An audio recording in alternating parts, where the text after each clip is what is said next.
వాగీషాద్యా సుమనసః సర్వార్థానాముపక్రమే యన్నత్వా కృతకృత్యా స్యుః తన్నమామి గజాననం. శరదిందువికాసమందహాసాం స్ఫురదిందీవరలోచనాభిరామాం అరవిందసమానసుందరాస్యాం అరవిందాసనసుందరీముపాసే. శరదిందుసుందరరుచిశ్చేతసి సా మే గిరాన్ దేవి అపహృత్య తమః సతతమర్థానఖిలాన్ ప్రకాశయతు. శృతిస్మృతిపురాణానామాలయం కరుణాలయం నమామి భగవత్పాదశంకరం లోకశంకరం. వ్యాసాయ విష్ణురూపాయ వ్యాసరూపాయ విష్ణవే నమో వై బ్రహ్మనిధయే వాసిష్ఠాయ నమో నమః. అవిద్యారణ్యకాంతారే భ్రమతాం ప్రాణినాం సదా విద్యామార్గోపదేష్టారం విద్యారణ్యగురుం శ్రేయే. శ్రీకృష్ణ గోవింద హరే మురారే హే నాథ నారాయణ వాసుదేవ. శ్రీగురో పాహి మాం పరమదయాళో పాహి మాం. శృంగేరి జగద్గురో పాహి మాం భారతీ తీర్థ పాహి మాం. విధుశేఖర భారతి పాహి మాం. గౌరీశంకర భగవానికి జై. నమః పార్వతీపతయే హర హర మహాదేవ హర. ఋతుకాల పరిత్యాగాద్ భవేత్ పాపం మహత్తరం యశ్చజేదృతుకాలం తు బ్రహ్మహత్యాం స విందతి. అస్మిన్నర్థే పురావృత్తం కథయామి నిబోధత. పరమ పావనమైన పురుషార్థ సుధానిధి గ్రంథంలో ధర్మస్కంధంలోని కథలను మనం వింటూ ఉన్నాం. వ్యాసుడు రచించిన అష్టాదశ మహాపురాణాల్లోని అనేక కథలను ఒకచోటికి క్రోడీకరించి విద్యారణుల వారు ఈ గ్రంథాన్ని రచించి మనకు అందించినారు. ఇందులో ఒక అద్భుతమైనటువంటి కథను చెబుతూ ఉన్నాడు. సామాన్యంగా లోకంలో వివాహం చేసుకున్న తర్వాత భార్యకే అనేక రకాలైనటువంటి ధర్మాలు ఉంటాయి, పతివ్రతా ధర్మాలు. భర్తకు ఏ ధర్మాలు ఉండవా అని ప్రశ్న వేస్తూ ఉంటారు లోకంలో. భర్తకు అనేక ధర్మాలకు బదులు ఒకటి ముఖ్యమైనటువంటి ధర్మము భార్య విషయంలో ఉన్నది. అదేమిటి అంటే వివాహం చేసుకున్నటువంటి భార్యను ప్రేమ అనురాగాలతో చూసుకోవడం. కులీనయై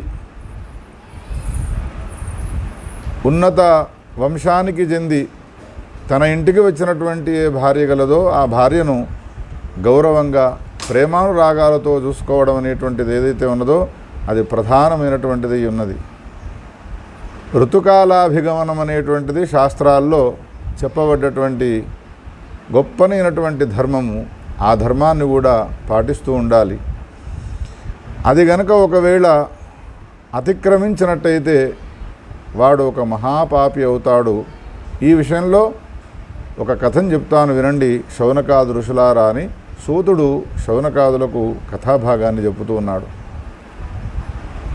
బ్రహ్మచారిగా ఉన్నప్పుడు బ్రహ్మచారికి సంబంధించిన ధర్మాలు ఏమిటి చెబుతాడు వ్యాస భగవానుడు. వివాహం చేసుకొని గృహస్థ అయిన తర్వాత గృహస్థకు సంబంధించినటువంటి ధర్మాలు ఏమిటి అవి చెబుతాడు. సన్యాసాన్ని స్వీకరించిన తర్వాత సన్యాసికి సంబంధించిన ధర్మాలు ఏమిటి చెప్పుతాడు. ఈ విధంగా బ్రాహ్మణ క్షత్రియ వైశ్య శూద్రాదులకు, బ్రహ్మచర్య గృహస్థ వానప్రస్థ సన్యాసులకు ఎన్నో రకాలైనటువంటి ధర్మాలను తెలియజేసినాడు. వ్యాసుడు చెప్పిన ధర్మాలను గనుక ఒకవేళ మనం పాటించలేదు అని అంటే భయంకరమైనటువంటి నరకాల్లో పడే అవకాశం ఉంటుంది. అందుకని వ్యాసుడు చెప్పినటువంటి ఏ ధర్మాలు ఉన్నాయో ఆ ధర్మాలను తప్పకుండా వినాలి, వాటిని పాటించాలి. దానివలన మనకు క్షేమం కలుగుతుంది అనే విషయాన్ని గమనించాలి. పూర్వకాలంలో విశ్రవ అనేటువంటి పేరు గల ఒక ఋషీశ్వరుడు ఉండేవాడు. ఆయన వివాహం చేసుకున్నాడు. పుష్యత్కట అని పేరు ఆ భార్యకు. ఆమె చాలా వినయవంతురాలు, రూపవంతురాలు, సదాచార సంపన్న కుటుంబం నుంచి వచ్చినటువంటి స్త్రీమూర్తి. వివాహం చేసుకున్న తర్వాత కొంతకాలానికి ఆ ఋషీశ్వరునికి తపస్సు చేయాలి అనేటువంటి కోరిక కలిగినది. ఆశ్రమంలో తన భార్యను వదిలిపెట్టినటువంటి వాడై అరణ్యానికి వెళ్ళి అరణ్యంలో తీవ్రమైనటువంటి తపస్సు చేయడానికి పూనుకున్నాడు. వృక్షఛాయలో కూర్చున్నటువంటి వాడై ఆ తపోభూమికి ఎక్కడైతే ఈయన తపస్సు చేయడానికి ఒక వృక్షాన్ని ఎన్నుకున్నాడో ఆ వృక్షం పైకి ఒక 2 పక్షులు వచ్చి వాలినాయి. ఆ 2 పక్షులు మాట్లాడుకుంటూ ఉన్నాయి. ఆ మాటలను కింద ఉన్నటువంటి ఆ ఋషివర్యుడు వింటూ ఉన్నాడు. అనేకసార్లు మనం చెప్పుకుంటూనే ఉన్నాము, వ్యాస భగవానుడు మనకు ధర్మాలను పశుపక్ష్యాదుల ద్వారా చెప్పిస్తాడు. నాయనా, ధర్మాన్ని ఆచరించే అధికారం లేకపోయినప్పటికీ పశుపక్ష్యాదులకు ధర్మ విషయంలో ఎంతటి చింతన ఉన్నది ఆలోచించండి. అధికారం లేని అవే ఆ పశుపక్ష్యాదులే ఇంతగా విచారిస్తూ ఉన్నాయి, చింతిస్తున్నాయి అన్న తర్వాత ధర్మాన్ని ఆచరించే అధికారం ఉన్నటువంటి మానవుడైనటువంటి నీవు ఎందుకు విచారించకూడదు, ఎందుకు ఆచరించకూడదు అనే భావం మనకు రావాలనే ఉద్దేశంతో వ్యాసుడు ఇటువంటి కథలను పురాణాల్లో చాలా రాసినాడు. ఈయన తపస్సు చేయడానికి పూనుకున్నాడు. పైన 2 పావురాలు సంభాషణ చేసుకుంటూ ఉన్నాయి. అందులో ఒక పురుష పావురము, రెండవది స్త్రీ పావురము. స్త్రీ పావురము గర్భాన్ని ధరించి ఉన్నది. పురుష పావురము కామప్రేరితయై భోగాన్ని అనుభవించాలి అని బలవంతం చేయడానికి పూనుకుంటూ ఉన్నది. తన సమీపానికి రాబోతూ ఉన్నటువంటి ఆ పురుష పావురాన్ని అడ్డుకుంటూ ఉన్నది. ఇది ధర్మకాలము కాదు, ఈ సమయంలో నీవు ఇటువంటి భావాన్ని కలిగి ఉండడం ఇది నీకు మంచిని చేయదు, నీవు అధర్మం చేసినటువంటి వాడు అవుతావు, వద్దు అని నిరాకరిస్తూ ఉన్నది. ఎంత నివారణ చేసినప్పటికీ తన సమీపానికి వచ్చి బలవంతం చేయబోతూ ఉంటే అప్పుడు ఒక మాట అన్నది ఆ పక్షిణి, గర్భవతి అయినటువంటి ఆ పక్షిణి స్త్రీ. మామకస్య బలాదేవ నేష్యసే త్వం ముహుర్యది తపస్యతోస్య విప్రస్య పాపైర్యుక్తో భవిష్యసి. నేనెంత చెప్పినా వినకుండా నన్ను బలవంతం చేసి నీవు కామాన్ని అనుభవించాలనే ప్రయత్నాన్ని కనుక ఒకవేళ చేసినట్టయితే నీకు ఈ చెట్టు కింద కూర్చొని తపస్సు చేసేటువంటి ఋషీశ్వరుని పాపాలన్నీ అంటుగాక అని శాపం పెట్టినది. అప్పుడు ఈ మాటలు విన్నటువంటి ఆ పురుష పక్షి స్త్రీ పక్షితో ఏమంటూ ఉన్నది అనంటే, ఈ ఋషీశ్వరుడు ఇన్ని పాపాలు చేసినాడు, ఆ పాపాలన్నీ నాకంటుగాక అని అనడము, ఈ సమయంలో నా సమీపానికి నీవు రావడానికి వీల్లేదు అనేటువంటి ధర్మాన్ని తెలియపరచడము, ఇవన్నీ నీకెట్లా తెలిసినాయి, నీ వృత్తాంతం ఏమిటి అని ప్రశ్న వేస్తే అప్పుడు ఆ పావురము, స్త్రీ పావురము పురుష పావురానికి తన పూర్వజన్మ వృత్తాంతాన్ని చెప్పుతూ ఉన్నది. పూర్వకాలంలో వార్ధకుడు అనేటువంటి పేరు గల ఒక బ్రాహ్మణుడు ఉండేవాడు. సర్వజ్ఞానవేత్త ఆయనకు ఒక పుత్రికగా నేను పుట్టినాను. చాలా రూపవంతురాలిని, యౌవనవతిని. నాలో ఉన్నటువంటి రూపాన్ని నేనే చూసి మురిసిపోతూ చాలా అహంకారంతో ఉండేదానిని. కాలాంతరంలో వార్ధకుడైనటువంటి మా తండ్రి గారు ఒక బ్రాహ్మణ యువకునికి ఇచ్చి నన్ను వివాహం చేసినాడు. వాళ్ళు కూడా చాలా సదాచార సంపన్నులై ధర్మనిష్ఠులైనటువంటి వారే. అత్తగారింటి వాళ్ళంతా కూడా ఉభయ వంశాల్లో అనేక ధర్మాలు నాకు చిన్ననాటి నుండి విని విని అబ్బినాయి. కానీ రూపయౌవన గర్వంతో కూడుకున్నటువంటి నేను ఆయనను వివాహం చేసుకున్న తర్వాత ఏ ఒక్కనాడు కూడా ఆయనను నేను గౌరవించేదానను గాను. పరిచర్యామయా తస్య నకృతా చ కదాచన. ఏ ఒక్కనాడు కూడా నేను ఆయనను పరిచర్య చేసేదానను కాదు. ఇంకా పైపెచ్చు అహంకారంతో కూడుకొని ఉండేటువంటి దానను, అనేక పర్యాయాలు ఆయనను నేను నిందించేటువంటి దానను. ఆ కర్మ విపాకం వలన మరణించిన తర్వాత లోకాంతరాల్లో దుఃఖాలను అనుభవించి ఈ జన్మలో నేను ఈ పావురంగా పుట్టినాను అనే పూర్వజన్మ వృత్తాంతాన్ని చెప్పినది. మరి నేను పావుర జన్మాన్ని ఎత్తడానికి కారణమేమిటో చెప్పు అని ప్రశ్న వేస్తే పురుష పావురము పూర్వజన్మ వృత్తాంతాన్ని చెప్పుతూ ఉన్నది. పూర్వకాలంలో నీవు కూడా ఉత్తమమైనటువంటి వంశంలో పుట్టి జన్మనిచ్చినటువంటి ఏ తల్లిదండ్రులు గలరో వాళ్లకు సేవ చేయక, వాళ్లను గౌరవించక, వాళ్లను అధిక్షేపించడం వలన నీకు లోకాంతరాల్లో అనేక రకాలైనటువంటి శిక్షలు పడ్డ తర్వాత ఈ జన్మలో పావురముగా జన్మించినావు అనేటువంటి ఈ రెండు పావురాలకు సంబంధించినటువంటి పూర్వజన్మ వృత్తాంతాన్ని చెప్పినది. నిత్యం శుశ్రూషణపరా సగుణో నిర్గుణోపివ యాపతిం తృణవత్కుర్యాతు రూపయౌవన గర్విత.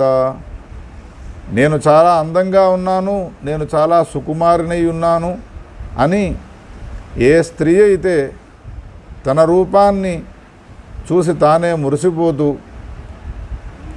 ఏ భర్తకు తాను భార్య అయి ఉన్నదో ఆ భర్తను గౌరవించక ఆయనను అగౌరవపరచడం వలన ఇటువంటి అనేక రకాలైనటువంటి దుఃఖాలు వస్తూ ఉంటాయి. హే పురుషోత్తమ, ఒకవేళ ఆ స్త్రీ కనుక మరణించినట్టయితే అనేక రకాలైనటువంటి తిర్యగ్యోనులలో జన్మించి ఎన్నో రకాలైనటువంటి దుఃఖాలను అనుభవించవలసి వస్తుంది అని ఈ విధంగా చెప్పుతూ, ఈ నేను చెప్పినటువంటి మాటను నీవు వినకుండా బలవంతాన నా సమీపానికి వచ్చే ప్రయత్నం చేసినట్టయితే ఈ ఋషి చేసినటువంటి పాపాలన్నిటి కూడా నీవు అనుభవించవలసి వస్తుంది అని శాపం పెట్టినాను నీకు. అనగానే ఆ ఋషి చేసినటువంటి పాపాలు ఏమిటో నాకు వివరించు అని ఆ పురుష పక్షి పావురం అడిగితే ఆ స్త్రీ పక్షి పావురము చెప్పుతూ ఉన్నది.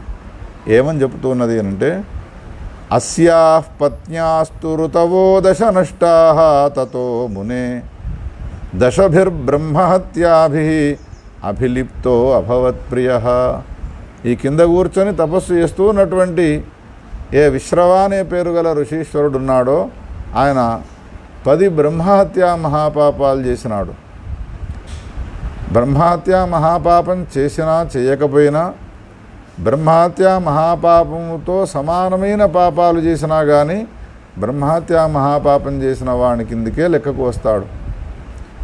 ఏమిటి ఆయన చేసిన బ్రహ్మహత్యా మహాపాపాలు అనంటే, ఉన్నత కుల సంజాతయ్యుండి వినయశీల సంపన్నురాలయ్యుండి పరిచర్యలు చేస్తూ ఉన్నటువంటి స్త్రీని వదిలిపెట్టి అరణ్యానికి వచ్చి ఆయన తపస్సు చేయడం అనేటువంటిదే ఒక పెద్ద అపరాధం, ఒక పెద్ద అధర్మం. అది గడిచిన ప్రవచనాల్లో కూడా మనం చెప్పుకున్నాము. భార్యను వదిలిపెట్టి తీర్థయాత్రల కోసమై వెళ్ళి ఇంటికి వచ్చిన తర్వాత పితరులంతా కూడా మేము అసంతుష్టులమై ఉన్నాము అని కన్నీళ్లు పెట్టుకున్న సమయంలో భార్యతో కూడుకుని శ్రాద్ధాన్ని ఇంట్లోనే చేయడం వలన వాళ్ళంతా కూడా మేము ముక్తిని పొందినాము అని వెళ్ళిపోయినటువంటి కథలు వ్యాస భగవానుడు మనకు తెలియజేసినాడు. అంటే వివాహం చేసుకునే సమయంలో భర్త ఆ పందిట్లో ఒక అద్భుతమైనటువంటి సంకల్పాన్ని చేస్తాడు.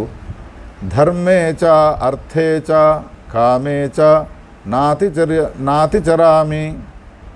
ధర్మార్థ కామాల్లో ఈమెను వదిలిపెట్టి నేను ఎక్కడికి కూడా అతిచరించను అని ప్రతిజ్ఞ చేస్తాడు.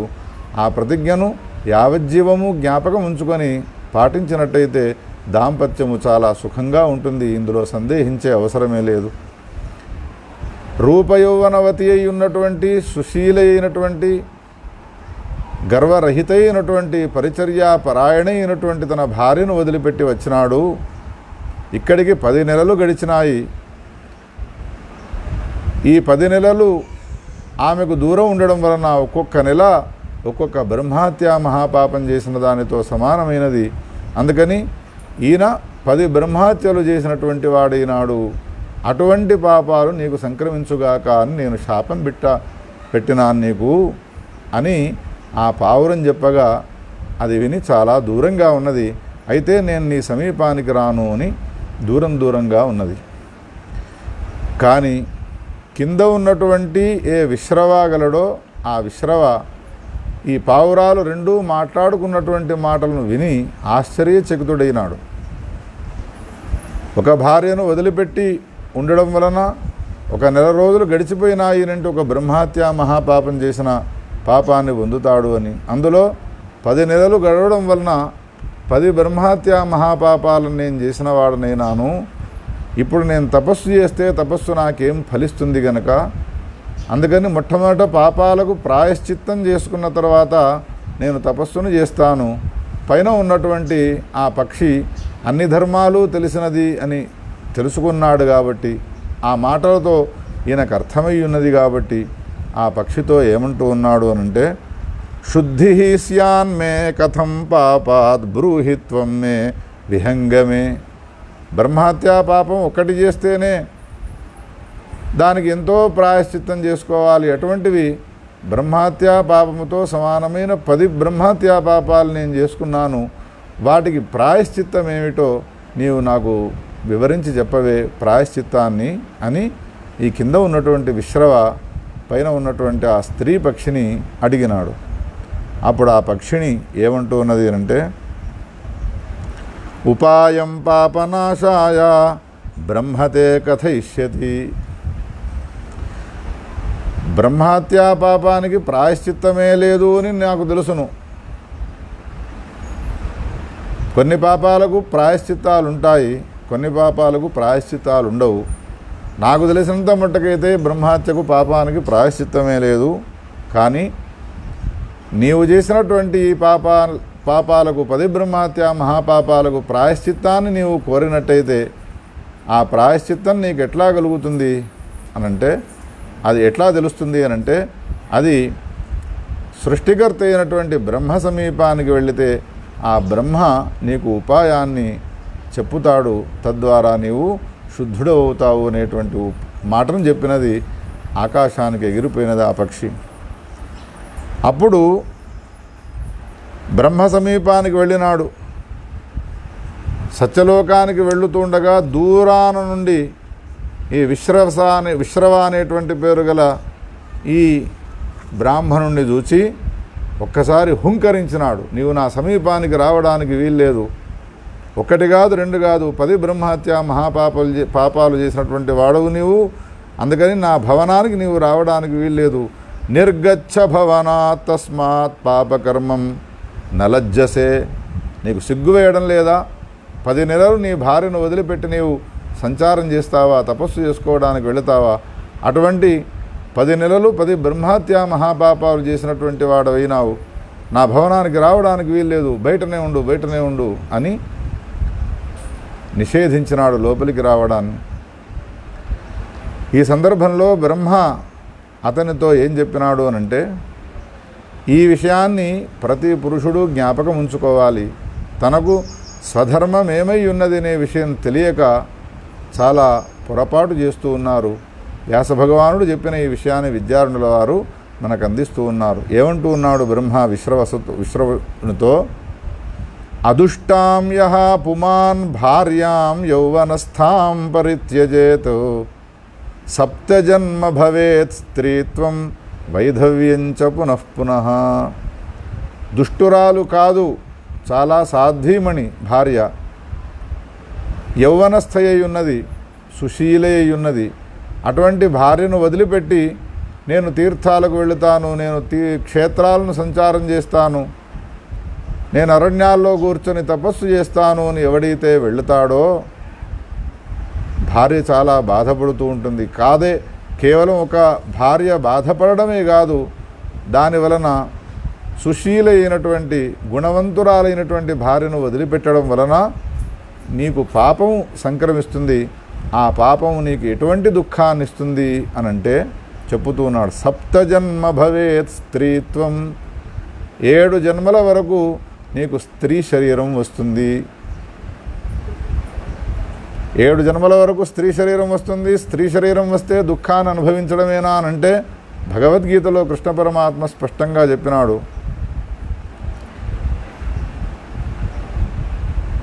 స్త్రీ శరీరం అనేటువంటిది దుఃఖానికి ఆలవాలమై ఉన్నది అనే విషయాన్ని చెప్పినాడు. అదంతా పెద్ద విషయమై ఉన్నది. 7 జన్మలు స్త్రీగా ఉండడం జన్మించడమే కాకుండా స్త్రీ జన్మ వచ్చినటువంటి ఆ జీవునికి వైధవ్యం కూడా ఏర్పడుతుంది. అన్నిటికంటే స్త్రీ తట్టుకోలేనిది, ఓర్చుకోలేనిది వైధవ్యం. కాబట్టి 7 జన్మల వరకు వైధవ్యం అనేటువంటిది ఏర్పడుతుంది. అందుకని వివాహం చేసుకున్నటువంటి భార్యను ఎట్టి పరిస్థితుల్లో కూడా ఆమెను వదిలిపెట్టడానికి వీల్లేదు. ఆమెను తనతో పాటు తీసుకొని వెళ్ళవలసినదే. తాను ఏ సుఖాన్ని, ఏ ఆనందాన్ని, లేదా ఏ ధర్మాన్ని, ఏ పుణ్యతీర్థాలను ఆయన సేవిస్తాడో వాటన్నిటినీ కూడా ఆమెకు కూడా అందించాలి. ఆమెతో కూడుకున్నటువంటి వాడే సంచారం చేయాలి. పత్యా స్యాత్ పాలనీయా స్త్రీ రక్షణీయా ప్రయత్నతః ధర్మార్థకామమోక్షైశ్చ వంచనీయా నకర్హిచిత్. పత్ని అనే పదానికే అర్థం ఏం చెప్పినారు అంటే యజ్ఞ సంయోగే. యజ్ఞములలో యజ్ఞము అనే పదానికి అర్థం ఏమిటి? యజ పూజాయాం. పూజలు కానీ, యజ్ఞాలు కానీ, దానాలు కానీ, ధర్మాన్ని ఆచరించే ప్రతి అంశంలో కూడా సమీపంలో తాను ఉంటుంది. కాబట్టి ఆమెను పత్ని అనే పేరుతో పిలిచినారు. అటువంటి పత్నిని సదా కాలాలు ఆమెను రక్షణ చేస్తూ ఉండాలి. ధర్మార్థ కామ మోక్షాలలో ఎట్టి పరిస్థితుల్లో కూడా ఆమెను వంచడానికి వీల్లేదు. శాస్త్రాలు ఇంత గొప్పగా పురుషునికి సంబంధించినటువంటి ధర్మాలను చెప్పుతూ ఉంటే వాటన్నిటినీ పక్కన పెట్టి విశ్రవ అయినటువంటి నీవు అరణ్యానికి వెళ్ళి తపస్సు చేసి 10 నెలలు గడిపినావు. అందుకని 10 బ్రహ్మహత్యా మహాపాపాలు వచ్చినాయి నీకు. నా భవనంలో నీవు అడుగు పెట్టడానికి వీల్లేదు, వెళ్ళు అంటున్నాడు. అప్పుడు ఈ విశ్రవ బ్రహ్మకు నమస్కారం చేసి బ్రహ్మతో అంటున్నాడు, దానికి పరిహారం చేసుకోవడానికి ప్రాయశ్చిత్తాన్ని అడగడానికి వచ్చినానయ్యా. కృపా అంకురుష్వమే బ్రహ్మన్, నా యందు కృపను కురిపించి ఏదైనా దీనికి ప్రాయశ్చిత్తం ఉంటే నాకు చెప్పవయ్యా అని అడిగితే అప్పుడు బ్రహ్మదేవుడు ఒక ఉపాయం చెప్పినాడు. మేఖలా తీర్థం అనేటువంటి పేరు గల ఒక తీర్థం ఉన్నది. అది సిద్ధతీర్థము. సర్వతీర్థాలు అందులో నివాసం చేస్తూ ఉంటాయి.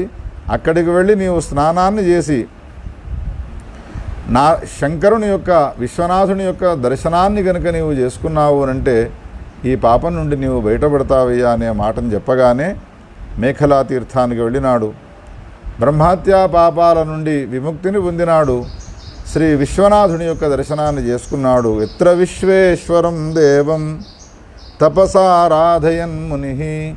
బ్రహ్మహత్యా పాపం తొలగిపోయినది కాబట్టి అప్పుడు ఆయన విశ్వనాథుని యొక్క ఉపాసన చేయడంతో విశ్వేశ్వరుడు ప్రత్యక్షమైతే ఆ విశ్వనాథునికి దీర్ఘదండ ప్రణామాన్ని చేసి అడుగుతూ ఉన్నాడు, హే ప్రభు, నా పాపాలను తొలగించి నన్ను అనుగ్రహించవయ్యా అనంటే అప్పుడు ఈశ్వరుడు అన్నాడు, నీవు నా సమీపానికి వచ్చి మేఖలా తీర్థంలో స్నానం చేసినావు, నీ పాపాలను పరిహారం చేసుకున్నావు. నా ప్రసాదం వలన తప్పకుండా నీకు పుత్రోత్పత్తి కలుగుతుంది. నీవు నీ భార్యతో కూడుకున్నటువంటి వాడవి సుఖమయమైనటువంటి జీవనాన్ని కొనసాగించు. కాలాంతరంలో ఉత్తమ సంతానాన్ని నీవు పొందుతావు అనేటువంటి వరాలను అనుగ్రహించి శంకరుడు అంతర్ధానమైనాడు అనేటువంటి ఈ కథను పద్మపురాణంలో ఉన్నటువంటి ఈ కథను మనకు తెలియజేసి విద్యార్థులు ఏమంటారు అనంటే చివరికి తస్మాద్ధి నైవ త్యాజ్యోయం ఋతుకాలో మనీషిణ. అందుకని స్త్రీ గుణవంతురాలై ఉన్నప్పుడు ఆమెను ఎట్టి పరిస్థితుల్లో వదిలిపెట్టడానికి వీల్లేదు. ఎప్పటికీ తనతో పాటు ఉంచుకోవాలి. తాను తన శరీరాన్ని ఏ విధంగా అభిమానిస్తాడో ప్రేమిస్తాడో, తాను తన శరీరాన్ని పోషించుకోవడానికి ఏ విధంగా భోగాలను అనుభవిస్తాడో ఏమాత్రమూ తీసిపోకుండా తన భార్యకు కూడా అటువంటి భోగాలను అనుభవింపజేసినట్టయితే తప్పకుండా వానికి శ్రేయస్సు లభిస్తుంది. ఒకవేళ దానికి వ్యతిరేకంగా కనుక వాడు ప్రవర్తించినాడు అనంటే ఇప్పటిదాకా చెప్పినట్టుగా బ్రహ్మహత్య మహాపాపాలు వానికి సంక్రమించే అవకాశాలుంటాయి అని ఈ విధంగా దాంపత్య జీవనానికి సంబంధించినటువంటి గొప్పనైనటువంటి కథను, దాంపత్యంలో ఉన్నటువంటి భార్య భర్తలు ఏ విధంగా ప్రేమానురాగాలతో ఉండాలి, ఒకవేళ వాళ్ళు ప్రేమను పొందక ఒకళ్ళపైన ఒకళ్ళు ఈర్ష్య అసూయలతో కూడుకున్నటువంటి వాళ్ళై నిన్ను నేను వదిలిపెడతాను నన్ను నీవు వదిలిపెట్టు అనేటువంటి స్థితికి వెళ్ళినారు అనంటే భార్యాత్యాగము భర్తకు కానీ భర్త త్యాగము భార్యకు కానీ సుతరాము పనికిరావు అనేటువంటి విషయాలను మనకు తెలియజేసినారు. ఏ విధంగానైతే భగవంతుని నామాన్ని మనం ఉచ్చరించడం వలన, ఒక తెలుగులో ఒక పద్యాన్ని కూడా చదువుతారు. తినగ తినగవేము తీయనుండు అనగ అనగరాగ మతిశయుల్లు చునుండు. సంసారాన్ని చేస్తూ ఉన్న కొద్దీ భార్యాభర్తలలో ప్రేమ అనురాగాలనేటువంటివి పరిఢవిల్లాలి. ఒకచోట వ్యాస భగవానుడు ఏం చెప్తాడు అనంటే, ఒక వృక్షాన్ని పెట్టిన తర్వాత వృక్షము చిన్నప్పుడు అంకురమై ఉంటుంది, అది పెరిగిన తర్వాత వృక్షం అవుతుంది. ఆ వృక్షము ఏ విధంగా పుష్పించి ఫలించి తన యొక్క ప్రయోజనాన్ని చాటుతుందో అదేవిధంగా దాంపత్యం అనేటువంటి కూడా ఒక వృక్షం వంటిది. ఆ వృక్షము అంకురముగా ఉండాలి, రాను రాను మహావృక్షముగా మారాలి, అది పుష్పించి ఫలించాలి. అప్పుడే దాంపత్యం అనేటువంటిది సరైన అర్థం కలిగినటువంటిది అవుతుంది. అందుకని హే దంపతులారా, మీరంతా కూడా శ్రద్ధాళువులై ఉండి ఈ కథాశ్రవణం చేసిన తర్వాత అన్యోన్య ప్రేమానురాగాలతో కూడుకుని ఉండాల్సినటువంటి అవసరం ఉన్నదనే విషయాన్ని తెలుసుకొని ఈ ధర్మాన్ని ఆచరించండి అనే విషయాన్ని విద్యార్థుల వారు మనకు తెలియజేసినారు. గౌరీ శంకర భగవానికి జై. గురుం ధర్మోపదేష్టారం ధర్మతత్వ నిరూపకం ధర్మాచారరతం ప్రాజ్ఞాః ప్రవదంతి ఉత్తమోత్తమం. ఇంకో అద్భుతమైనటువంటి కథను చెప్తున్నాడు విద్యార్థుల వారు. వ్యాసుడు చెప్పినటువంటి అష్టాదశ మహాపురాణాల్లోని మహాభారతంలోని ఇతిహాసంలోని కథను చెప్తున్నాడు. గురువు ధర్మాన్ని ఉపదేశం చేసేవాడై ఉంటాడు. ఆయన కూడా ధర్మాన్ని ఆచరిస్తూ ఉంటాడు. తాను ఆచరించినటువంటి ధర్మాన్ని శిష్యుని చేత ఆచరింపజేస్తాడు. అటువంటి వాడిని ఆచార్య అనే పేరుతో పిలుస్తారు. స్వయం ఆచరతే యస్మాత్ తస్మాత్ ఆచార్య ఉచ్యతే అని స్పష్టంగా చెప్పినాడు. గురువు గనక ఒకవేళ ధర్మాన్ని ఉల్లంఘించినాడు అనంటే, ఉల్లంఘించినటువంటి ధర్మాన్ని నీవు కూడా పాటించమని ఒకవేళ గురువు చెప్పినాడు అనంటే, గురువు చెప్పినటువంటి వాక్యాన్ని మా గురువుగారు చెప్పినాడు కదా అని పాటించే అవసరం లేదయ్యా. ఈ విషయం మీరు బాగా గుర్తించండి. ఉదాహరణకు ఒక గురువుకు ఉల్లిగడ్డలంటే బాగా ఇష్టం అనుకోండి. శిష్యునితో చెప్పినాడు, నీవు ఉల్లిగడ్డలు తినురా నాయన అని. శిష్యునికి తెలుసును ఉల్లిగడ్డలు తినకూడదనే నిషేధాలు శాస్త్రాల్లో ఉన్నాయని. గురువుగారు అది రాగప్రాప్తమై ఉన్నది, అందుకని నన్ను తినమంటున్నాడు, గురువాక్యాన్ని ఉల్లంఘించకూడదు అని చెప్పి గురువుగారు చెప్పినాడు కదా అని తినడానికి పూనుకోక, శాస్త్రంలో నిషిద్ధమై ఉన్నది అని ఒకవేళ తినకుండా ఉన్నాడు అనంటే గురువాక్యాన్ని ఉల్లంఘించినటువంటి పాపం వానికి సంక్రమించదు. అందుకని గురువు ధర్మాన్ని హితాన్ని ఉపదేశం చేసినప్పుడు ఆ ధర్మాన్ని హితాన్ని స్వీకరించవచ్చును. ఒకవేళ అధర్మాన్ని చేయమని బలవంతం చేసినా దాన్ని చేయడానికి వీల్లేదు. ధర్మమయ జీవనాన్ని సాగించినప్పుడు గురువు యొక్క వాక్యాన్ని ఉల్లంఘించినటువంటి పాపం కూడా నీకు సంక్రమించదు. ఈ విషయంలో నేను నీకు ఒక అద్భుతమైన కథను చెప్తాను విను అని ఓ కథను చెప్పడం ప్రారంభించినాడు. పూర్వకాలంలో శంతను మహారాజు గారు రాజ్యాన్ని పరిపాలన చేస్తూ ఉన్నాడు. ఆయనకు గంగాదేవి భార్యగా ఉండేది. కాలాంతరంలో శంతనుకు గంగాదేవి వలన ఒక కుమారుడు పుట్టినాడు. ఆయనకు దేవవ్రతుడు అని పేరు. దేవవ్రతుడు యవన రాజ్యంలో పట్టాభిషిక్తుడు అయిన తర్వాత ఒకనాడు దాశకన్యను ఆయన ఇష్టపడ్డాడు. దాశరాజు శంతను మహారాజు వృద్ధుడై ఉన్నాడు. రెండవ కారణం ఏమిటి అంటే ఆయనకి ఇదివరకే వివాహమై ఉన్నది. ఆ వివాహితైనటువంటి స్త్రీకి గంగాదేవికి ఒక కుమారుడు ఉన్నాడు, దేవవ్రతుడు. అందుకని ఆయన ఉత్తరాధికారి అవుతాడు. కాబట్టి నేను వివాహం చేసినట్టయితే నా మనవనికి ఏ విధమైనటువంటి ప్రయోజనం సమకూరదు, అందుకని నా అమ్మాయిని ఇవ్వను అని ఎప్పుడైతే అన్నాడో, నిరాశతో కూడుకొని రాజ్యానికి వెళ్ళినటువంటి రాజుగారి పరిస్థితిని గమనించి ఆ దేవవ్రతుడు దాశరాజు సమీపానికి వచ్చి ఒప్పించి తాను వివాహం చేసుకోను అని, రాజ్యాన్ని పరిపాలించను అని తన తండ్రి గారికి దాశకన్యనిచ్చి వివాహం చేయించినాడు. ఆ తరువాత ఇద్దరు కుమారులు పుట్టినారు. చిత్రాంగద, విచిత్ర వీరులు అనేటువంటి పేర్లు గలవాళ్ళు. చిత్రాంగదుడు గంధర్వులతో యుద్ధాన్ని చేసి ఆ యుద్ధంలో వాడు ప్రాణత్యాగం చేసినాడు, మరణించినాడు. విచిత్ర వీరుడు అనేటువంటి వాడు ఉన్నాడు, వాడిని ఉత్తరాధికారిని చేసినాడు. కానీ వివాహం కావాలి. వివాహం కోసమై ప్రయత్నాలు చేస్తూ ఉన్న సమయంలో కాశీ మహారాజు గారికి ముగ్గురు పుత్రికలున్నారు, అంబా, అంబిక, అంబాలిక అని. ఆ ముగ్గురు అమ్మాయిలకు స్వయంవరాన్ని ఏర్పాటు చేసినాడు కాశీ మహారాజు అనే విషయాన్ని భీష్ముడు తెలుసుకొని కాశీక్షేత్రానికి వెళ్ళి స్వయంవర మంటపంలో ఉన్నటువంటి అంబా, అంబిక, అంబాలిక అనేటువంటి ముగ్గురి కన్యలను కూడా తన రథం పైన ఎక్కించుకున్నటువంటి వాడై హస్తినాపురానికి చేరుకున్నాడు. అక్కడ ఉన్నటువంటి రాజులు ఉన్నారో వాళ్ళెవ్వరూ కూడా ఆయనను ఎదురించడానికి ప్రయత్నం చేయలేదు. కారణం ఏమిటి అంటే భీష్ముణ్ణి ఎదురించేంతటి సామర్థ్యము ఇంకా జగత్తులో ఎవ్వరికీ కూడా లేదు. అందరూ మౌనాన్ని వహించినారు. కాశీరాజు కూడా ఎదురించి పోరాడలేకపోయినాడు. మహాబల పరాక్రమశాలి అయినటువంటి ఆ భీష్ముడు ఆ ముగ్గురిని తీసుకువచ్చి తన తమ్మునికిచ్చి వివాహం చేయాలి అని అనుకున్నాడు. కానీ అందులో పెద్దదైనటువంటి అంబ కలదో అమ్మాయి, ఆమె తన అభిప్రాయాన్ని తెలియజేసినది భీష్మునికి. నేను ఇదివరకే శాల్వ దేశాధిపతిని ప్రేమించినాను, స్వయంవరంలో ఆయనను వివాహం చేసుకుందామని అనుకున్నాను.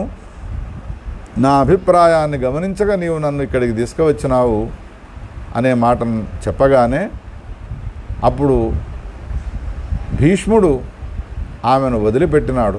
నీవు నీ ఇష్టం వచ్చిన చోటికి వెళ్ళవచ్చును, శాల్వరాజు సమీపానికి వెళ్ళి నీవు మళ్ళీ వివాహం చేసుకో అని ఆమెను వదిలిపెట్టినాడు. చాలా సంతోషపడుతూ శాల్వరాజు సమీపానికి ఈమె వెళ్ళిన తర్వాత శాల్వరాజు ఈ అంబను అంగీకరించలేదు. కారణం ఏమిటి అంటే త్వన్న గృహ్ణామ్యతో భద్రే పునస్తత్రైవ గమ్యతాం అన్యేన విజితా భద్రే. ఇతరులు నిన్ను జయించినారు, నిన్నెత్తుకొని వెళ్ళిపోయినారు. ఒక క్షత్రియ కులంలో పుట్టినటువంటి నేను నిన్ను అపహరించుకొని వెళ్ళగా చూస్తూ ఉన్నాను, ఎదిరించలేకపోయినాను. ఇప్పుడు నీవు ఆయన అధీనంలో ఉన్నావు కాబట్టి ఆయన అనుకంపతో నీవు నా సమీపానికి వచ్చినా నేను నిన్ను అంగీకరించను, నీవు అన్యభోగ్య అయినావు కాబట్టి అక్కడికే వెళ్ళు అని అన్నాడు. తాను ప్రేమించినటువంటి ఆ శాల్వరాజు అంగీకరించకపోవడంతో మళ్ళీ భీష్ముడి సమీపానికి వచ్చినది. భీష్ముడు శాల్వరాజుతో వివాహం చేసుకుంటానని వెళ్ళినావు కదా, మళ్ళెందుకు వచ్చినావు అని ప్రశ్న వేస్తే జరిగిన వృత్తాంతం చెప్పినది. నీవు ఇతరుల చేత విజితమైనావు, జయింపబడ్డావు, అందుకని ఎవరు నిన్ను తీసుకొని వెళ్ళినారో అతన్నే నీవు వివాహం చేసుకో అని అన్నాడు. అందుకని నన్ను నీవు ఆ సభా మధ్యలో నుండి ఎత్తుక వచ్చినావు కాబట్టి నీవే నా భర్తవు కావాలి అని ప్రార్థించినది. అప్పుడు భీష్ముడు, నేను ఊర్ధ్వరేతస్కుడనై ఉన్నాను, నేను ప్రతిజ్ఞను చేసినాను, నా ప్రతిజ్ఞను నేను ఎప్పుడూ కూడా ఉల్లంఘించను, అందుకని నీవెక్కడికైనా వెళ్ళవచ్చును, ఎవరినైనా వివాహం చేసుకోవచ్చును, కానీ నన్ను మాత్రము నీవు బలవంతం చేయడానికి వీల్లేదు అని ఆమెను వదిలిపెట్టినాడు. కానీ వివాహం మాత్రం చేసుకోలేదు. తాను ఏ ధర్మాన్ని నమ్ముకున్నాడో, తాను ఏ ప్రతిజ్ఞను చేసినాడో, తాను ఏ ధర్మమయ జీవనాన్ని కొనసాగించడానికి ఇష్టపడ్డాడో దాన్ని ఏమాత్రము ఇసుమంత గడ్డి పురక కాదు, వెంట్రుక వాసంతా కూడా అధర్మాన్ని ఆచరించడానికి ఇష్టపడలేదు ఆ భీష్మ పితామహుడు. అప్పుడు ఉభయభ్రష్టాన్ని చెందినటువంటి ఏ అంబా గలదో ఇటు భీష్ముడు అంగీకరించలేదు, అటు శాల్వరాజు అంగీకరించలేదు. అందుకని తాను భీష్మునిపైన ఈర్ష్య కలిగినటువంటిదై భీష్ముణ్ణి ఏ విధంగానైనా దుఃఖితుణ్ణి చేయాలి, నాకు దుఃఖాన్ని కలిగించినాడు కాబట్టి ఆయనను దుఃఖితుణ్ణి చేయాలి, అసలు ఆయనను ఒక మాటలో చెప్పాలి అంటే సంహారం చేయాలి, ఆయనను సంహారం చేయాలి అనేటువంటి ఒక తీవ్రమైనటువంటి సంకల్పాన్ని చేసి తపస్సు చేసుకోవడానికి వెళ్ళి మహాభయంకరమైనటువంటి తపస్సును చేసినది. ఆమె చేసినటువంటి తపస్సుకు కుమారుడు ప్రత్యక్షమై ఎందుకు నీవు తపస్సు చేసినావు అని ప్రశ్న వేస్తే భీష్ముని యొక్క సంహారం కోసమై నేను తపస్సు చేసినాను, ఆయన పైన నాకు అసూయ ద్వేషము ఏర్పడ్డాయి, నా సంసారాన్ని నాశనం చేసినాడు, అందుకని నేను ఆయన నాశనం చేయాలి అనేటువంటి ఉద్దేశంతో తపస్సు చేసినాను అని అభిప్రాయాన్ని తెలియపరచడంతో అప్పుడు తపస్సు చేసినందుకు ఫలాన్ని ఇవ్వాలి కాబట్టి ఆ కుమారుడు పుష్కరిణీ మాలా ఏషా యథావత్ సముపాసిత, పుష్కరిణీమాల అనేటువంటి పేరు గల ఈ పుష్పమాలికను నీకు ఇస్తూ ఉన్నాను, ఈ పుష్పమాలికను తీసుకువెళ్ళి ఎవరికైనా నీవు ఇచ్చి మెడలో వేసుకోమని, ఆ పుష్పమాలిక వేసుకున్న వాడితో భీష్ముడు యుద్ధం చేయాలి. భీష్ముడు గనక ఒకవేళ ఈ పుష్పమాలిక వేసుకున్న వాడితో యుద్ధం చేసినాడు అనంటే తప్పకుండా ఆయన మరణిస్తాడు, ఇందులో సందేహించే అవసరం లేదు అని పుష్కరిణీమాలను ఆమె చేతిలో పెట్టినాడు, అంతర్ధానమైపోయినాడు. ఇప్పుడు ఆమె స్త్రీ అయి ఉన్నది కాబట్టి భారతదేశం అంతా సంచారం చేస్తూ ఉన్నది. అనేక మంది రాజుల సమీపానికి వెళ్ళినది, మహారాజ చక్రవర్తుల సమీపానికి వెళ్ళినది, క్షత్రియులు ఎవరైతే బలపరాక్రమశాలులై ఉన్నారో వాళ్ళ సమీపానికి వెళ్ళి ఈ పుష్కరిణీమాలను మీరు ధరించి భీష్మునితో యుద్ధాన్ని చేయండి, మీరు పుష్పమాలను వేసుకోవడం వలన తప్పకుండా భీష్ముడు మరణిస్తాడు మీ చేతుల్లో అని ఎవరిని అడిగినా కానీ భీష్ముని యొక్క అవక్ర పరాక్రమాలను గురించి తెలుసుకున్నటువంటి ఏ ఒక్క క్షత్రియుడు కూడా ముందుకు రాలేదు. నిరాశా నిస్పృహలతో కూడుకున్నది. 5 సంవత్సరాలు ఈ విధంగా దేశాన్నంతా కూడా సంచారం చేసినది. కానీ ఆమె ఏమాత్రము కూడా దీంట్లో ఫలాన్ని పొందలేకపోయినది. చివరికి ఒక రాజుగారి ద్వారదేశంలో ఆ పుష్పమాలిక నుంచి అరణ్యాల్లో ఉండేటువంటి ఒక ఆశ్రమానికి వచ్చి నిరాశా నిస్పృహలతో ఒక ఋషీశ్వరుని సమీపానికి చేరుకున్నది. హోత్రవాహనుడు అని ఆ ఋషీశ్వరుని పేరు. బాధపడుతూ ఉన్నటువంటి ఆమె వృత్తాంతాన్ని, అంబా వృత్తాంతాన్ని అంతా తెలుసుకున్నటువంటి ఆ హోత్రవాహనుడు అంబతో ఏమన్నాడు అనంటే, నీవు కాశీరాజ పుత్రికవు, మీ తల్లికి నేను తండ్రిని, మీ మాతామహుడను, అందుకని నేను నీ దగ్గరి బంధువునై ఉన్నాను కాబట్టి నీకు కలిగినటువంటి దుఃఖాన్ని నేను తొలగించే ప్రయత్నం చేస్తానే మనవరాల, నీవు బాధపడాల్సినటువంటి అవసరం లేదు అని అభయాన్ని ఇస్తూ ఉన్న సమయంలోనే ఆ ఆశ్రమంలో పరశురాముడు ప్రత్యక్షమైనాడు. పరశురాముడికి నమస్కారం చేసినాడు. అతిథి మర్యాదలన్నీ కూడా చేసినారు. ఆ సమయంలో ఈ హోత్రవాహనుడు అనేటువంటి పేరు గల అంబా దేవి యొక్క తాతగారు పరశురాముడికి నమస్కారం చేసి అంబా వృత్తాంతాన్నంతా కూడా చెప్పినాడు. పరశురాముని ద్వారా ఎన్నో అస్త్రశస్త్రాలను నేర్చుకున్నాడు భీష్మ పితామహుడు. తన గురువు ఆయన. మీ శిష్యుడు ఈ విధమైనటువంటి అపచారాన్ని చేసినాడయ్యా, నా మనుమరాలి విషయంలో ఆమె ఉభయభ్రష్టత్వాన్ని పొంది సంసార సుఖానికి దూరం అయిపోయినది. ఆమె ప్రతిజ్ఞ చేసినది, ఆమె తపస్సు చేసినది, ఒక మాలను కూడా సంపాదించినది. ఏ క్షత్రియులు కూడా దాన్ని ధరించి యుద్ధం చేయలేకపోతూ ఉన్నారు. అందుకని ఈ సమయంలో మా ప్రార్థనను మన్నించి మా అమ్మాయికి నీవు ఏదైనా ఒక ఉపకారాన్ని చేయాలి అని ఎప్పుడైతే వినయంగా ఆ హోత్రవాహనుడు ప్రార్థించినాడో ఆతిథ్యాన్ని స్వీకరించి సరాసరి కురుక్షేత్రానికి బయలుదేరి వెళ్ళినాడు. ఎక్కడైతే భీష్ముడు ఉంటాడో భీష్ముల వారికి చాలా సంతోషం కలిగినది. తన గురువుగారు తన సమీపానికి రావడం ఎంతో ఆనందాన్ని కలిగించినది. ఎదురుగా వెళ్ళినాడు, పూర్ణకుంభాన్ని పట్టినాడు, అర్ఘ్యపాద్య ఆచమనాలను ఇచ్చినాడు, ఉన్నతాసనం పైన కూర్చుండబెట్టినాడు. అన్ని సత్కారాలు స్వీకరించినాడు పరశురాముడు. భీష్ముడిని అడుగుతున్నాడు, ఓ భీష్మ, కాం బుద్ధిమాస్థాయ కాశిరాజసుతా త్వయా అకామేయం మిహానీత పునశ్చైవ విసర్జిత. ఆనాడు నీవు కాశీరాజ పుత్రిక అయినటువంటి అంబాదేవిని ఎందుకు నీవు అపహరించినావు? ఆమె నిన్ను ఆశ్రయించి వివాహం చేసుకోమని అడిగినప్పుడు ఎందుకు ఆమెను నీవు త్యజించినావు అని ఈ విధంగా మెల్లగా ప్రశ్న వేసినాడు. అప్పుడు భీష్ముడు పరశురామునితో అంటూ ఉన్నాడు, నేను తీవ్రమైనటువంటి ప్రతిజ్ఞ చేసినాను కదా గురువుగారు, వివాహం చేసుకోను, నేను గృహస్థును గాను, బ్రహ్మచారిగానే నా జీవనాన్ని కొనసాగిస్తాను అని మా తండ్రి గారికి మాట ఇచ్చినాను. పంచభూతాల సాక్షిగా నేను ప్రతిజ్ఞ చేసినాను. కాబట్టి నేను ఆమెను వదిలిపెట్టినాను, ఆమెను నేను అంగీకరించలేదు అని తన అభిప్రాయాన్ని తెలియజేసినాడు. అప్పుడు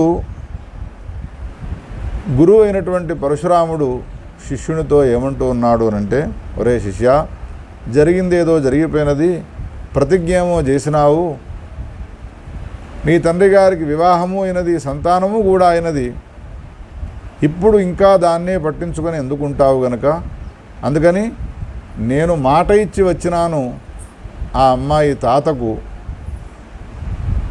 నేను మాట ఇచ్చినాను కాబట్టి నీవు చేసినటువంటి ప్రతిజ్ఞను నీవు మానుకొని ఆ అమ్మాయిని వివాహం చేసుకొని గృహస్థోయి సుఖజీవనాన్ని కొనసాగించురా అన్నాడు. భీష్ముడు వింటాడా ఆ మాటను? అయ్యో గురువుగారు చెప్పినాడు, అందుకని గురువుగారి యొక్క మాటను తీసివేయకూడదు అని అంబాదేవిని వివాహం చేసుకుంటాడు అని అనుకున్నాడు పరశురాముడు. కానీ ఏమాత్రమూ అంగీకరించడం లేదు. నా మనస్సు ఒప్పడం లేదు గురువుగారు, నేను ప్రతిజ్ఞ చేసినాడు పంచభూతాల సాక్షిగా, అందుకని నేను మాత్రము వివాహం చేసుకోను. నకరిష్యామి చేత్ వాక్యం మే కురు పుంగవ హనిష్యామి సహామాత్యం త్వామధ్యేతి పునఃపునః. ఒకవేళ నా మాటను నీవు అంగీకరించక అమ్మాయిని వివాహం చేసుకోలేదు అనంటే నీ మంత్రులతో కూడుకున్నటువంటి హస్తినాపుర రాజ్యాన్నంతా కూడా నాశనం చేస్తాను యుద్ధం చేసి అన్నాడు. సామధాన భేదాలు ప్రయోగించాలి అని అనుకున్నాడు, మెల్లగా చెప్పినాడు, వినలేదు. దండోపాయాన్ని ప్రయోగించినాడు, కానీ సుతరాము వినలేదు. మీతో నేను యుద్ధమైనా చేస్తాను, కానీ నేను మాత్రము అమ్మాయిని వివాహం చేసుకుని గృహస్థ జీవనాన్ని కొనసాగించను అన్నాడు భీష్ముడు. ఆ సందర్భంలో భీష్ముడు పరశురాముల వారికి నమస్కారం చేస్తూ అన్న మాటలు ఏవైతే ఉన్నాయో అవి మనం ఎప్పుడూ కూడా గుర్తుంచుకోవలసినటువంటి మాటలు. భీష్ముడు ఎంత జ్ఞాని, ఎంత అభిమాన రాహిత్యంగా జీవనాన్ని కొనసాగించినటువంటి మహానుభావుడు. ఇతరుల కోసమే తన శరీరాన్ని, తన కాలాన్ని, తన విద్యలను ధారపోసినాడు తప్ప తన కోసమే తాను ఏ ఒక్క సుఖాన్ని కూడా ఇష్టపడలేదు, అనుభవించలేదు. తన జీవితం అంతా కూడా ఇతరుల కోసమే ధారపోసినటువంటి మహానుభావుడు. అందుకని ఏ భీష్మ ఏకాదశి అని వస్తుందో ఆనాడు ప్రతి వ్యక్తి కూడా భీష్ముడిని ఉద్దేశించి తర్పణాన్ని వదలాలి. వివాహం చేసుకోలేదు, ఆయనకు సంతానం కలగలేదు కాబట్టి ఆయన చేసినటువంటి సత్కర్మల ద్వారా ఆయనకు ఉత్తమగతి కలిగిండవచ్చును. కానీ బ్రహ్మచారిగా మరణించినాడు కాబట్టి ఆయనకు ప్రతివాడు కూడా అంజలులు వదలాలి, అర్ఘ్యాన్ని వదలాలి, భీష్మునికి తర్పణాన్ని వదలాలి అని చెప్పి శాస్త్రాలు నిత్యముగా విధింపబడ్డటువంటి ధర్మం అది. దాన్ని అందరూ కూడా గుర్తుంచుకొని భీష్ముడిని విస్మరించకూడదు. భీష్ముడు ఒక జ్ఞాన సంపుటి. ఆయన గనుక ఒకవేళ జ్ఞానాన్ని ఉపదేశం చేయకపోతే ఈనాడు ఇంత విశాలమైనటువంటి జ్ఞానాన్ని మనం అంతా పొంది ఉండేవాళ్ళము కాదు. మహాభారత ఇతిహాసాన్ని వింటే కానీ భీష్ముని యొక్క గొప్పతనం ఏమిటో మనకు తెలియదు. ఈ సందర్భంలో ఏమంటూ ఉన్నాడు అనంటే, గురో త్వయా ఉపదేష్టవ్యో ధర్మ శిష్యస్య మే సదా. నీ శిష్యుడనైనటువంటి భీష్ముడనైన నాకు, హే పరశురామ, నీవు గురువై ఉన్నావు కాబట్టి ధర్మాన్ని ఆచరించురా శిష్య అని ధర్మాన్ని బోధించాలి కానీ అధర్మాన్ని బోధించడము గురువు యొక్క కర్తవ్యం కాదు కదా. నహ్యధర్మోపదేష్టా హి గురు గురుతరోపి సహ శ్రోతవ్యంతు గురోర్వాక్యం ధర్మయుక్తం విశేషతః. గురువు యొక్క వాక్యాన్ని శిష్యుడు వినాలి. ఏ వాక్యాన్ని వినాలి అనంటే ధర్మయుక్తమైనటువంటి వాక్యాన్ని వినాలి కానీ అధర్మయుక్తమైనటువంటి వాక్యాన్ని వినడానికి వీల్లేదు. నశ్రోతవ్యం గురోర్వాక్యమధర్వసహితం త్యజేతు గురోరపి అవలిప్తస్య కార్యాకార్యమజానతః. కార్యాకార్యాన్ని విచారించకుండా గురువు గనుక ఒకవేళ అధర్మాన్ని ఉపదేశం చేసినాడు అనంటే ఆ అధర్మాన్ని మనం పాటించవలసిన అవసరం లేదు, వినవలసినటువంటి అవసరం లేదు అని శాస్త్రాల్లో ఉన్నది. అందుకని మీరు నాకు ఎంత చెప్పినప్పటికీ కూడా నేను చేసినటువంటి ప్రతిజ్ఞా భంగాన్ని చేయను, పితృవాక్య పరిపాలన చేస్తాను తప్ప నేను ఈమెను వివాహం చేసుకోవడానికి మాత్రం ముందుకు రానుగాక రాను అని అంటూ, మరి నాతో యుద్ధం చేస్తా అంటున్నావు, యుద్ధంలో నీకు జయాన్ని ఎవరిస్తారు, నీకు సాటిగా ఎవరు నీతో పాటు యుద్ధం చేయడానికి ముందుకు వస్తారు అని పరశురాముడు అడిగితే అప్పుడు ఆయన ఒకటే మాట అన్నాడు, అతో ధర్మం న ముంచామి న శృణోమి భవద్వచః.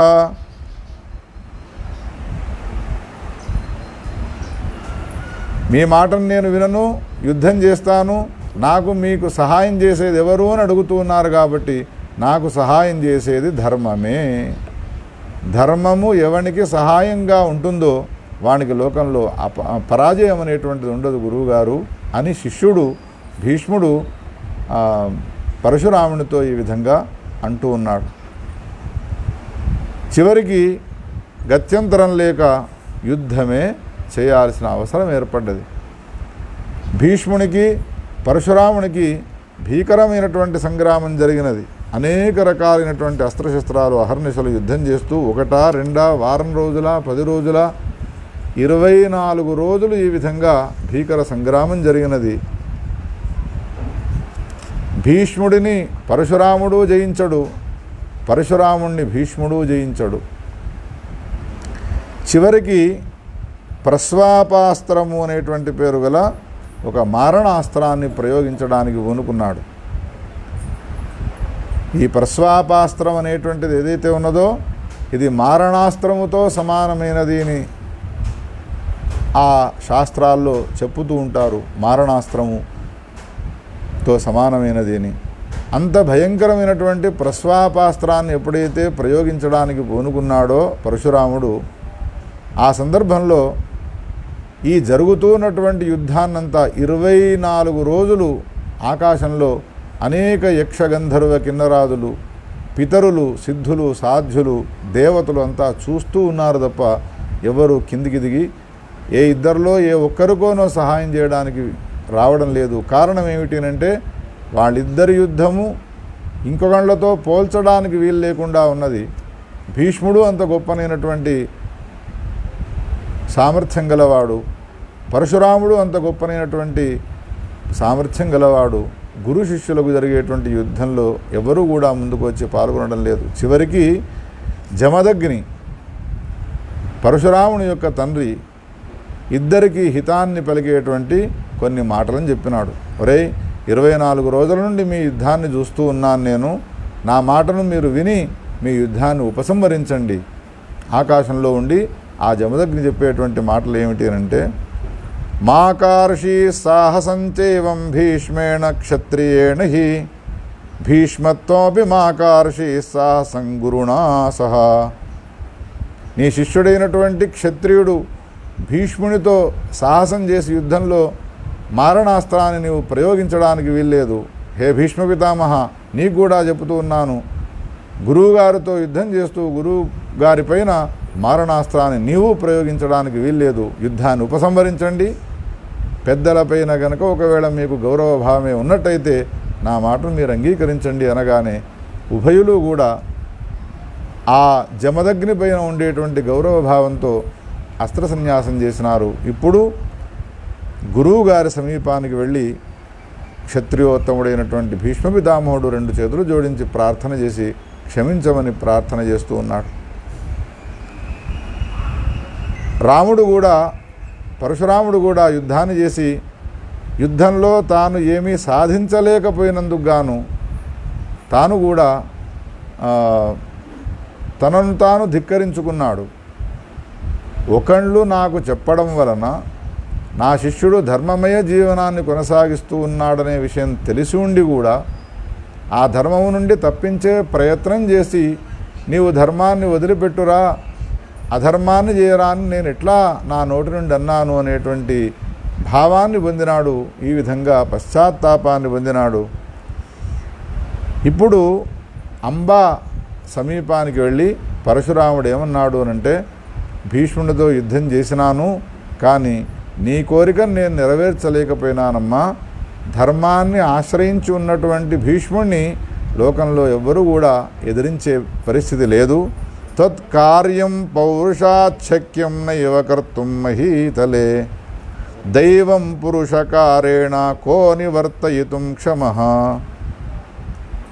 దైవము పౌరుషము ఈ రెండూ కూడా ఆయనలో ఉన్నాయి. పౌరుషకారము, అటువంటి వాడిని ఎదిరించడం అనేటువంటిది ఎవరికి సాధ్యమయ్యే పని కాదు అని ఈ విధంగా ఆ అంబాదేవికి చెప్పినటువంటి వాడి ఆశ్రమానికి వెళ్ళిపోయినాడు.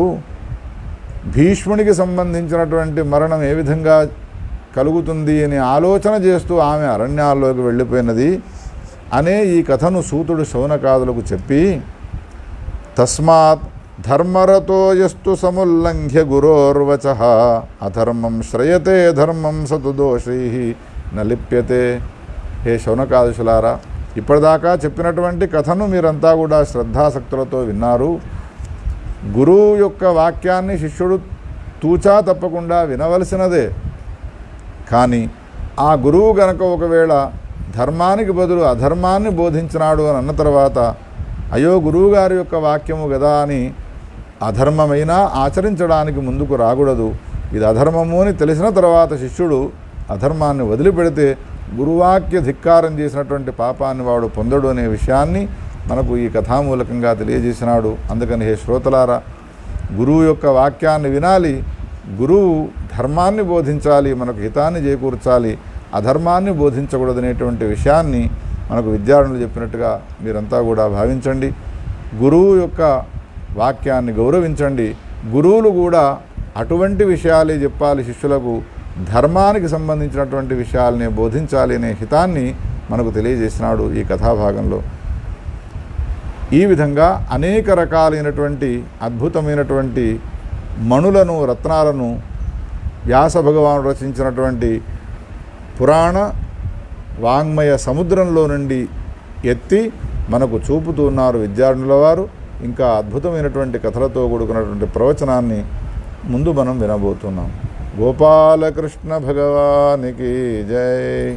స్వస్తి ప్రజాభ్యః పరిపాలయంతాం న్యాయేన మార్గేణ మహీం మహీషాః.